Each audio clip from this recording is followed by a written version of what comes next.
So today our topic is mole concept। बहुत ही important topic है, तो हम इसके बारे में पढ़ रहे हैं। तो मोल सबसे पहले हम डिस्कस करेंगे मोल के बारे में कि मोल क्या होता है। मोल क्या है? एक यूनिट है। We can say it is a unit, और हम कह सकते हैं कि इट इज़ अ अमाउंट, और वी कैन से क्वांटिटी। क्या है? Quantity of any substance. Generally हम किस में ही यूज करते हैं? इसका केमिस्ट्री में करते हैं यूज। सो द अमाउंट और quantity of any substance is chemistry. So वो क्या है? एक मोल है। तो मोल को हम अभी डिटेल में पढ़ेंगे। सो 1 मोल ऑफ एनी सब्सटेंस, अब वो सब्सटेंस क्या हो सकता है? एटम भी हो सकता है, मॉलिक्यूल भी हो सकता है, एटसेट्रा। मतलब ये क्या है? माइक्रोस्कोपिक लेवल पे हम इस यूनिट को स्टडी करेंगे। माइक्रोस्कोपिक लेवल पे क्यों कर रहे हैं? क्योंकि जो एटम और मॉलिक्यूल्स हैं वो क्या है? माइक्रोस्कोपिक पार्टिकल्स हैं जो हम माइक्रोस्कोप की हेल्प से ही देख सकते हैं। सो मैं यहाँ बात करता हूँ first 1 mole of any substance in terms of मास की टर्म में हम इसको डिस्कस करेंगे। Second, in terms of number या इन टर्म्स ऑफ पार्टिकल्स, और थर्ड वन है इन टर्म्स ऑफ वॉल्यूम। किसकी टर्म में? वॉल्यूम की टर्म में हम डिस्कस करेंगे। तो फर्स्ट हम बात करते हैं इन टर्म्स ऑफ मास, कि जो 1 मोल है ऑफ एनी सब्सटेंस, चाहे वो एटम है चाहे वो मॉलिक्यूल है, तो वो किसके इक्वल होता है? इन टर्म्स ऑफ मास की बात करते हैं तो 1 mole of any substance is equal to, अगर हम एटम की बात कर रहे हैं तो वो जो उसका एटॉमिक मास है वो ग्राम में लेते हैं, तो वो होगा ग्राम एटॉमिक मास के इक्वल। मतलब जैसे मैं बात करता हूँ 1 mole of carbon atom is equal to its gram atomic mass. अगर मैं मॉलिक्यूल की बात करता हूँ तो किसके इक्वल होगा? ग्राम मोलर मास के इक्वल होगा। अब देखो, जैसे जनरली हम शॉप पे जाते हैं तो वहाँ से हम कोई भी हमारी जो ज़रूरतमंद चीज़ें हैं उनको खरीदते हैं। जैसे शुगर लेते हैं, शुगर के केस में हम क्या बोलते हैं शॉपकीपर को जाके कि भाई हमें 1 kg शुगर दे दो, 2 kg शुगर दे दो, या 1 kg जो वेजिटेबल्स लेते हैं पोटैटो, 1 kg पोटैटो दे दो।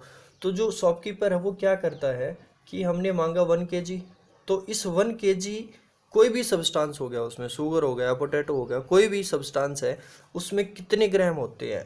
1000 ग्राम। कितने होते हैं? 1000 ग्राम, जो कि फिक्स है। किसी भी सब्सटेंस में क्या है? ये क्वांटिटी फिक्स है, ये यूनिट क्या है? फिक्स है। तो ऐसे ही 1 मोल ऑफ एनी सब्सटेंस में ये, अगर एटम की बात करते हैं तो ये चीज़ एटॉमिक मास क्या फिक्स है, मोलर मास क्या उसका फिक्स है। क्लियर? अब यहाँ पे क्या करते हैं, जो शुगर है या पोटैटो है, अब वो एक मैक्रोस्कोपिक लेवल पे है, इसलिए हम उसके लिए हम डिफरेंट यूनिट्स यूज़ करते हैं, केजी, ग्राम, लीटर और डजन्स।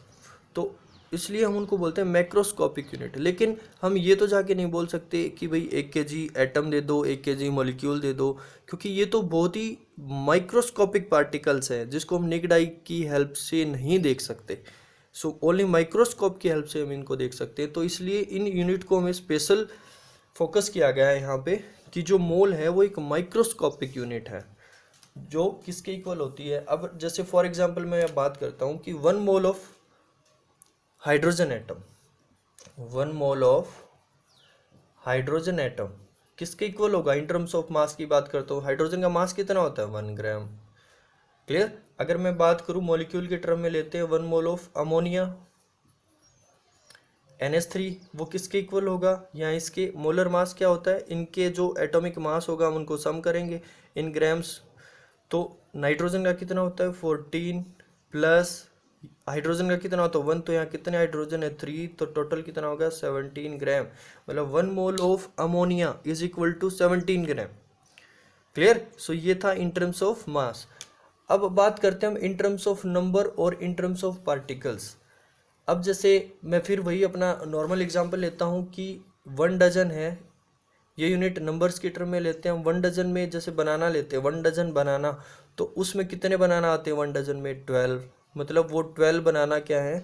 फिक्स है। चाहे वो हम क्या लेते हैं, बनाना लेते हैं या कोई और सब्सटेंस लेते हैं जो डजन्स में हम मेज़र करते हैं, तो उनकी यूनिट क्या है? फिक्स है। ऐसे ही मोल की यूनिट क्या है? इन टर्म्स ऑफ नंबर और पार्टिकल्स में फिक्स है, जो कि इक्वल है 6.022 इंटू 10⁻23 पार्टिकल्स या नंबर्स की टर्म में जो हम ले रहे हैं। और जो ये नंबर है उसको बोलते हैं हम Avogadro number. Avogadro's number, Avogadro's number represent करते हैं हम इसको Na से। Clear? In terms of volume, volume में बात करते हैं हम, जनरली हम इसमें स्टडी करेंगे गैस या फिर वेपर फेज में स्टडी करेंगे। तो यहाँ पे कंडीशन होती है, कंडीशन, उस कंडीशन पे हम इसको स्टडी करेंगे। वो कंडीशन होती है STP condition, standard temperature pressure. तो इस कंडीशन में जो टेम्परेचर होता है वो होता है 273 केल्विन, और जो प्रेशर लेते हैं हम वो लेते हैं जनरली 1 एटमॉस्फेयर। तो इस कंडीशन में क्या होता है कि 1 मोल ऑफ एनी सब्सटेंस, किसका? गैस का या वेपर फेज में हम उसको डिस्कस कर रहे हैं। तो गैस का जो पार्टिकल्स है तो उसकी क्वांटिटी कितनी होगी? 1 mole of any substance of a gas और in vapour phase is equal to 22.4 litre, या फिर हम इसको ऐसे कह सकते हैं 22,400 मिलीलीटर। ओके, तो हमने ये चीज़ क्या करनी है, ये चीज़ हमें माइंड में अभी सेट करनी है कि 1 mole of any substance in terms of मास की बात करते हैं तो वो किसके इक्वल होगा? अगर एटम की बात कर रहे हैं तो वो ग्राम एटॉमिक मास के इक्वल होगा। अगर मॉलिक्यूल की बात कर रहे हैं तो वो ग्राम मोलर मास के इक्वल होगा। इन टर्म्स ऑफ पार्टिकल्स की बात कर रहे हैं तो वो किसके इक्वल होगा? एवोगैड्रो नंबर के इक्वल होगा। चाहे वो एटम है, चाहे वो पार्टिकल है, चाहे वो मॉलिक्यूल है, चाहे वो इलेक्ट्रॉन्स की बात कर रहा है, चाहे वो प्रोटॉन्स की बात कर रहा है, तो वो किसके इक्वल होगा? एवोगैड्रो नंबर के इक्वल होगा इन टर्म्स ऑफ पार्टिकल्स और नंबर्स। अगर वॉल्यूम की बात करते हैं तो वॉल्यूम हम यहाँ स्पेशल केस में देखेंगे सिर्फ गैस, और we can say in vapour phase at STP condition. यहाँ पर कंडीशन अप्लाई है, स्टैंडर्ड टेम्परेचर प्रेशर। जो टेम्परेचर है वो हम यहाँ लेंगे 273 केल्विन, मतलब एट 0 डिग्री सेल्सियस, और प्रेशर जो है वो 1 एटमॉस्फेरिक लेंगे। So 1 mole of any substance of gaseous molecule is equal to 22.4 liter, or we can say 22,400 milliliter. सो अब हम यहाँ एक एक को डिटेल से स्टडी करेंगे। सो हम फर्स्ट स्टडी करते हैं number of moles in terms of mass. So first हम इसको भी डिटेल में स्टडी करेंगे एक एक को विद न्यूमेरिकल्स, साथ साथ हम इनके न्यूमेरिकल्स भी करेंगे। तो फर्स्ट मैं लिख रहा हूँ यहाँ पे नंबर ऑफ मोल्स या मोल्स इन टर्म्स ऑफ मास। अब हम यहाँ से फॉर्मूला कैसे अप्लाई करेंगे? सो नंबर ऑफ मोल्स को हम रिप्रेजेंट करते हैं N is equal two moles, मतलब स्मॉल m को रिप्रेजेंट करते हैं हम नंबर ऑफ मोल्स से। सो अगर हम बात करते हैं moles in terms of mass कैसे निकालेंगे? So N is equal to given mass, जो भी गिवन मास होगा न्यूमेरिकल के अंदर, given mass of any substance वो किस में मिलेगा? इन ग्राम में मिलेगा, डिवाइडेड बाय, अगर एटम दे रखा होगा तो उसका ग्राम एटॉमिक मास, अगर मॉलिक्यूल दे रखा होगा तो ग्राम मोलर मास। तो अगर मैं इसको रिप्रेजेंट करूं तो N इज इक्वल टू, इसको मैं स्मॉल m से रिप्रेजेंट करता हूं गिवन मास को, और ग्राम एटॉमिक मास को मैं रिप्रेजेंट करता हूं कैपिटल M से, या ग्राम मोलर मास को। तो ये हमारा आ गया फर्स्ट फॉर्मूला, इसको हमने याद रखना है। सो इस पे हम न्यूमेरिकल करते हैं। न्यूमेरिकल क्या है? जैसे for example calculate the number of moles are present in 52 gram of helium atom. Helium atom में अब देखो यहाँ पे हमने क्या निकालना है? सबसे पहले हमने लिखना है गिवन। गिवन क्या क्या है? गिवन क्या है? देखो ग्राम मतलब मास, जो गिवन मास है वो है 52 ग्राम। सो स्मॉल m की वैल्यू क्या है हमारे पास, 52 ग्राम है। क्लियर। निकालना है क्या हमने, number of moles means small m की वैल्यू, n की वैल्यू हमने यहाँ निकालनी है। और इस फार्मूले में हमें क्या चाहिए, कैपिटल M। कैपिटल M हमें पता है कि जो हीलियम एटम है उसका मास क्या होता है 4, तो यहाँ से ग्राम एटॉमिक मास क्या आ गया हमारे पास 4 ग्राम। सो फॉर्मूले में ये जो क्वांटिटी दे रखी है इसको हम अप्लाई करते हैं, जो अमाउंट दे रखी है। So n is equal to small m कितना दे रखा है यहाँ पे 52 अपॉन कैपिटल M मतलब मोल ग्राम एटॉमिक मास कितना है 4। सो ये कितने के इक्वल आ गया 13 मोल्स। तो यहाँ से हम n की वैल्यू निकाल सकते हैं इस फॉर्मूले की हेल्प से। क्लियर। अब सेकंड टाइप का जो न्यूमेरिकल आता है वो यहाँ कैसे आता है कि यह जो मोलर मास है वो तो फिक्स है, किसी भी सब्सटेंस का जो भी कोई सब्सटेंस देगा, एटम है या मॉलिक्यूलर मास है वो फिक्स होगा, तो m तो हम वहाँ से निकाल लेंगे। तो यहाँ दो ही टर्म पूछ सकता है, या तो नंबर ऑफ मोल्स पूछ सकता है या फिर मास पूछ सकता है। तो अगर मास पूछेगा यहाँ पे तो फॉर्मूला क्या होगा, इधर आके मल्टीप्लाई हो जाएगा, तो m is equal to n into capital M। So ये हमारा दूसरा फॉर्मूला हो गया यहाँ से। सो इस फॉर्मूले पे हम क्वेश्चन करते हैं कि calculate the mass of 0.5 mole of oxygen atom. किसकी बात कर रहा है, ऑक्सीजन एटम की बात कर रहा है। निकालना क्या है, मास निकालना है, तो सबसे पहले वही गिवन लिखना है हमने। सो मास क्या करना है यहाँ पे कैलकुलेट करना है। अब मोल आ गया, मोल तो मोल है तो स्मॉल n की वैल्यू गिवन है 0.5 मोल। कैपिटल M क्या होता है, मतलब ऑक्सीजन जो होता है उसका एटॉमिक मास है कितना होता है 16 होता है, तो वो आ गया यहाँ से 16 ग्राम। सो इसको हम इस फॉर्मूले में अप्लाई करते हैं, तो m is equal to 0.5 into 16, तो यहाँ से क्या आ गया 8 ग्राम। सो यहाँ से दोनों फार्मूला पे हमने न्यूमेरिकल डिस्कस किए हैं। सो और भी बहुत सारे न्यूमेरिकल हैं आपकी बुक में, वहाँ से आप ट्राई करना। अगर कोई प्रॉब्लम आए तो कमेंट में आप उस प्रॉब्लम को शेयर कर सकते हैं। सो नेक्स्ट डिस्कस करते हैं हम इन टर्म्स ऑफ पार्टिकल्स के बारे में अभी डिस्कस करेंगे। सो सेकंड डिस्कस करते हैं moles in terms of number या फिर पार्टिकल्स के बारे में डिस्कस करेंगे हम यहाँ पे। सो वही small n represents number of moles. अब वही जो गिवन होगा वो हमें ऊपर लिखना है और जो चीज़ फिक्स है वो हमने नीचे लिखनी है। तो यहाँ पे लिखेंगे हम गिवन नंबर और वी कैन से पार्टिकल किसका, ऑफ सब्सटेंस का, कोई भी सब्सटेंस है, divided by Avogadro number,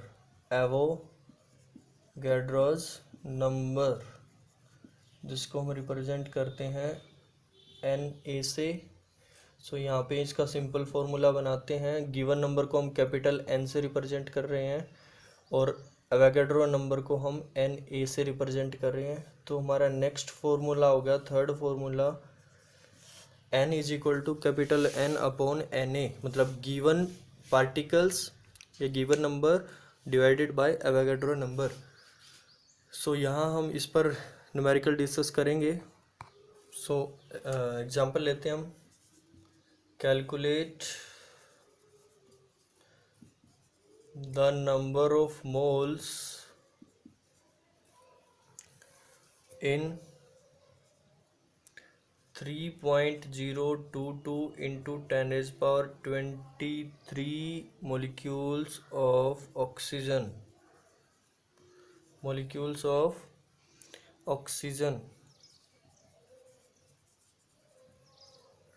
so ये देखो, ये मॉलिक्यूल्स मतलब ये नंबर गिवन है यहाँ पे। सो निकालना क्या हमने, वही n is equal to question mark capital N की वैल्यू कितनी है 3.022 इंटू 10 इज पावर 23, और यहाँ से हमने क्या निकालना है, वी नो एवोगैड्रो नंबर हमें पता है किसके इक्वल है 6.022 इंटू 10⁻23। तो इसको हमने सीधा फॉर्मूले में पुट कर देना है। So n is equal to 3.022 into 10⁻23 upon 6.022 into 10⁻23। ये पावर से पावर कैंसल और ये जाएगा divided by 2। So n is equal to कितना आ गया 1/2 और वी कैन से 0.5 मोल। ये यहाँ से किसकी वैल्यू आ गई, n की वैल्यू। वही यहाँ से हम नेक्स्ट फार्मूला बना सकते हैं। यहाँ से गिवन नंबर पूछेगा तो ये जाके मल्टीप्लाई हो जाएगा। सो नेक्स्ट फार्मूला जो है ये बन सकता है n इंटू एवोगैड्रो नंबर। ये सारे फार्मूला आपने याद करने हैं। सो इस पे हम क्या निकाल रहे हैं, न्यूमेरिकल निकालेंगे अभी। Calculate the number of molecule are present in 1 mole of nitrogen atom। तो यहाँ से हमने क्या निकालना है, नंबर ऑफ मॉलिक्यूल्स, मतलब नंबर्स निकालने हैं। या नंबर ऑफ पार्टिकल्स भी पूछ सकता है वो, नंबर ऑफ इलेक्ट्रॉन्स भी पूछ सकता है, नंबर ऑफ एटम्स भी पूछ सकता है। सो इस फॉर्मूले में हमने क्या निकालना है, number of molecules are present in 1 mole of nitrogen atom. So यहाँ कैपिटल N हमने क्या करना है, निकालना है। स्मॉल n की वैल्यू दे रखी है 1 मोल और एवोगैड्रो नंबर हमें पता है 6.022 इंटू 10⁻23। अब इसमें फॉर्मूले में हम इसकी वैल्यू अप्लाई करते हैं 1 इंटू 6.022 इंटू 10⁻23। सो कितने मॉलिक्यूल्स आ गए, 6.022 इंटू 10⁻23 मॉलिक्यूल्स। यहाँ से हमने निकाल लिया। वैसे हमने ओरली भी बताया था कि 1 मोल ऑफ एनी सब्सटेंस, अगर मॉलिक्यूल्स या नंबर या पार्टिकल्स की बात करते तो वो किसके इक्वल होता है, एवोगैड्रो नंबर के इक्वल। तो यहाँ से फॉर्मूले की हेल्प से भी ये प्रूफ हो गया है। सो ये था second, moles in terms of number और पार्टिकल्स। सो ये दोनों फॉर्मूले हमने याद करने हैं। टोटल अभी तक 4 फॉर्मूले हो गए हैं।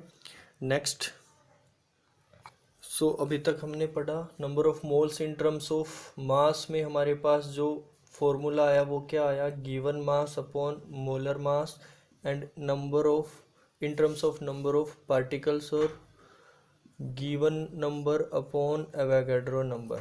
ये था फर्स्ट फार्मूला। सेकंड फार्मूला क्या था, small m is equal to n into capital M। ये सेकंड फार्मूला था।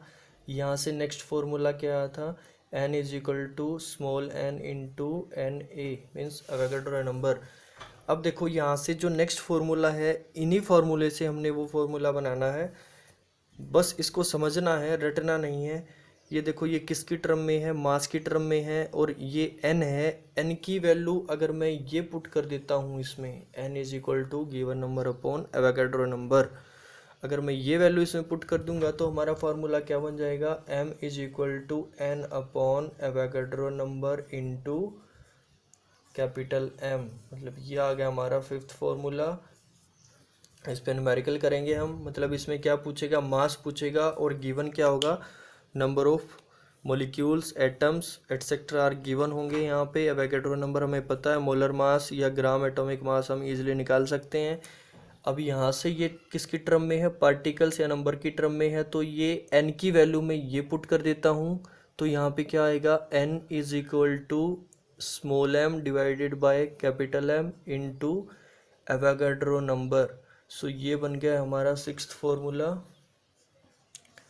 तो अब तक हमने कितने फॉर्मूले, 1 2, ये हमारा थर्ड था और ये फॉर्मूला फोर्थ था। अब इन्हीं की हेल्प से हमारे फिफ्थ और सिक्स्थ वाले फॉर्मूले आए हैं। सो यहाँ से हम नंबर ऑफ मॉलिक्यूल्स या नंबर ऑफ एटम्स निकाल सकते हैं अगर मास गिवन हो तो। ये दोनों चीज़ें तो फिक्स हैं तो इजीली हम निकाल सकते हैं। सो अब हम इन फॉर्मूलाज पर न्यूमेरिकल डिस्कस करेंगे, अभी डिस्कस कर रहे हैं। सो अभी इस फॉर्मूले पे हम न्यूमेरिकल कर रहे हैं। So what is the mass, what is the mass या calculate the mass in grams, किसमें निकाला है हमने 6.022 इंटू 10⁻23 एटम्स ऑफ ऑक्सीजन। तो इसमें हमने क्या निकालना है, मास निकालना है। और यहाँ पर क्या गिवन है, नंबर्स गिवन है। सो नंबर्स गिवन है तो m हमने निकालना है, n कैपिटल N यहाँ पे क्या है 6.022 इंटू 10⁻23 एटम्स। यूनिट हम साथ लिखेंगे यहाँ पे।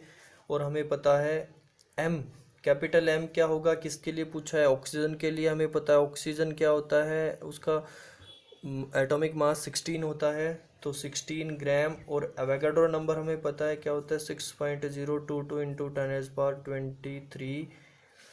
तो हम यहाँ पे इस फॉर्मूले में वैल्यू पुट करेंगे तो क्या आएगा, m is equal to given particles कितने हैं, given atoms 6.022 into 10⁻23 divided by Avogadro number. Avogadro number कितना है 6.022 इंटू 10⁻23 इंटू में क्या है molar mass gram in grams. So gram molar mass कितना है, ऑक्सीजन है तो एटम है यहाँ पे, तो ग्राम एटॉमिक मास लेंगे हम, तो ये कितना आ गया 16 ग्राम। सो यहाँ से ये इससे कैंसिल हो गया तो मास कितना बचा हमारे पास 16 ग्राम। सो ऐसे हम इसके हेल्प से क्या निकाल सकते हैं, मास। सो सिक्स्थ फॉर्मूले पे हम न्यूमेरिकल करेंगे, how many atoms and molecules of sulphur. यहाँ निकाल रहे हैं हाउ मैनी, सबसे पहले हम मॉलिक्यूल निकालते हैं, एटम्स का बाद में डिस्कस करेंगे। How many molecules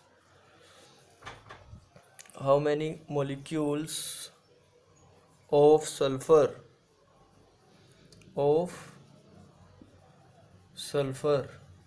are present in 64.0 gram of sulphur.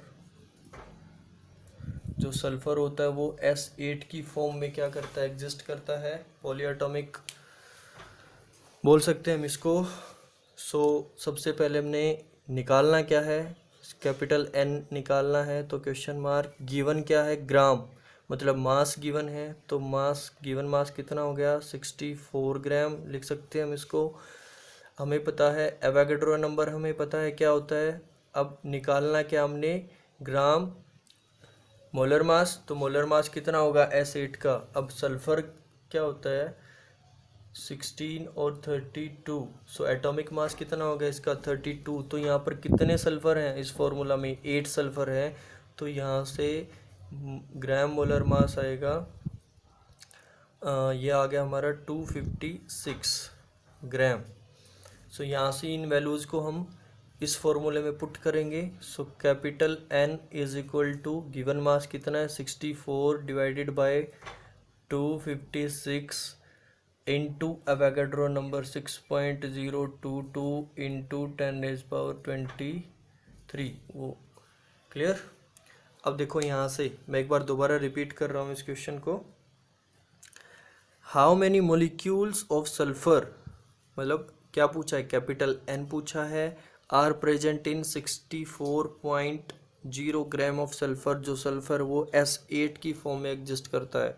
सो हमने यहाँ कैपिटल N निकालना है, स्मॉल m गिवन है, कैपिटल M मतलब ग्राम मोलर मास हम निकालेंगे। एक सल्फर का कितना होता है एटॉमिक मास 32 होता है, तो 8 का कितना होगा 256 होगा।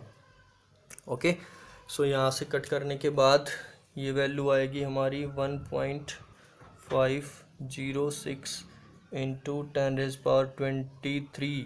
अब पूछा क्या है वो चीज़ हम इसकी यूनिट में वही लिखेंगे। तो हाउ मैनी मॉलिक्यूल्स पूछा है, तो इतने मॉलिक्यूल्स आ गए हमारे पास किसके, सल्फर के। सो ये था सिक्स्थ फॉर्मूले पे न्यूमेरिकल। सो ऐसे हमने बहुत सारे न्यूमेरिकल्स डिस्कस करने हैं इन फॉर्मूलाज पे।